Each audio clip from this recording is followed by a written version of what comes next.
بسم اللہ الرحمن الرحیم اللہم صلی علی محمد وعلی آل محمد وبارک وسلم رب اشرح لی صدری ویسر لی امری واحلل عقدۃ من لسانی یفقہوا قولی واجعل لی وزیرا من اہلی آمین یا رب العالمین۔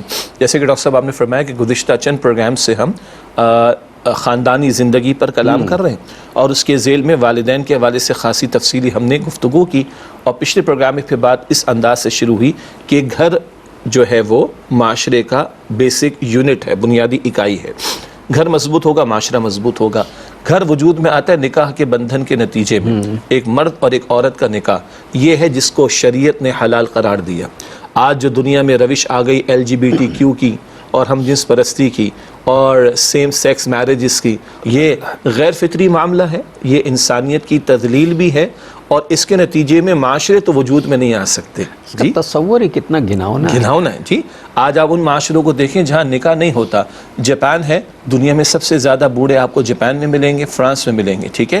ایک بڑی وجہ کیا ہے کہ نکاح نہیں کرتے۔ جب بوڑھے ہی بوڑھے ہوں گے تو معاشرے کو چلانے کے لیے جو نوجوان ذہن اور ہاتھ اور جسم اور حکمتیں ہیں، کہاں سے لے کر آئیں گے آپ؟ جی، فرانس میں دنیا میں سب سے زیادہ بوڑھے ہیں، اور فرانس میں جو ہے وہ نکاح دنیا میں سب سے زیادہ کم ہوتے ہیں۔ اور کبھی ایک دور گزرا ورلڈ وار 2 کے بعد، جب فرانس والوں کو مین پاور کی، افرادی قوت کی کمی ہو گئی، تو نعرہ لگانا پڑا بھائی بچے پیدا کرو تاکہ ہمیں افرادی قوت مین پاور میسر آ سکے۔ تو یہ سارے غیر فطری معاملات ہیں۔ LGBTQ کی بات ہے، ہم جنس پرستی کی بات ہے، ہوم سیکچولیٹی کی بات ہے، سیم سیکس میرجز کی بات ہے، یہ شیطانی ایجنڈے ہیں۔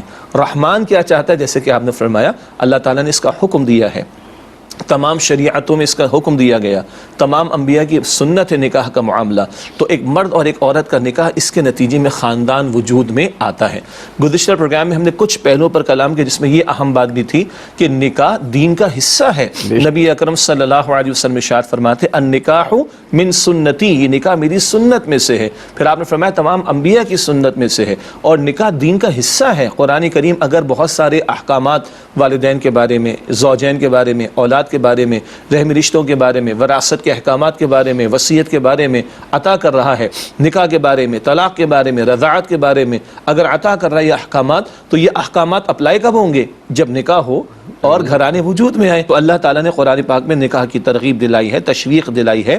رسول اکرم علیہ السلام نے مختلف پیرایوں میں جو ہے وہ توجہ دلائی ہے۔ پھر ہم نے یہ کلام کیا پچھلے پروگرام میں کہ نکاح دین کا حصہ ہے، اسی لیے حدیث مبارک پیش کی گئی تھی اعلنوا هذا النکاح وجعلوه فی المساجد، نکاح کا اعلان کرو اور اسے مساجد میں منعقد کرو۔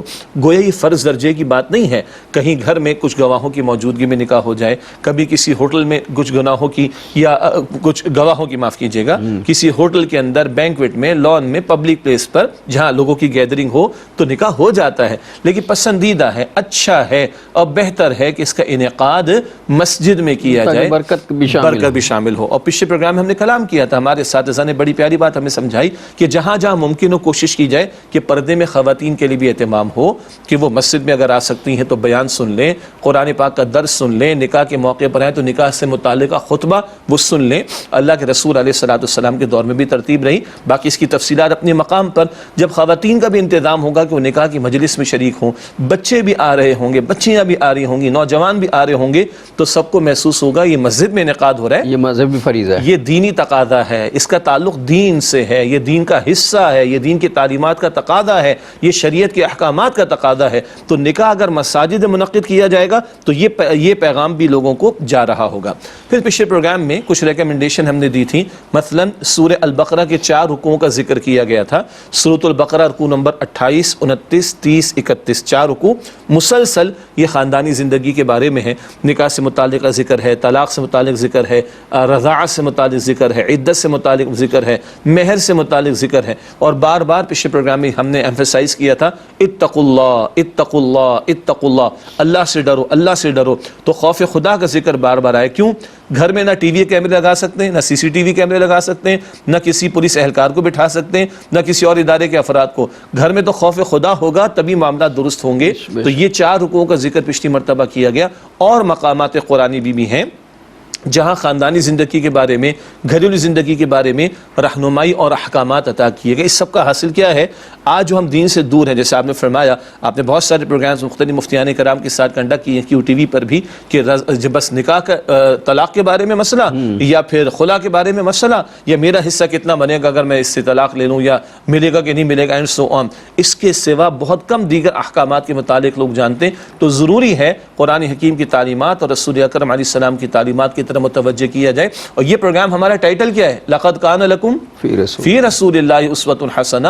تو اللہ کے پیغمبر علیہ السلام کی زندگی، آپ کے مبارک ارشادات، آپ کا اپنا طرز عمل، آپ کے اپنے گھر کے معمولات، ہم کلام کریں گے انشاءاللہ، یہ سب رہنمائی امت کے لیے موجود ہے۔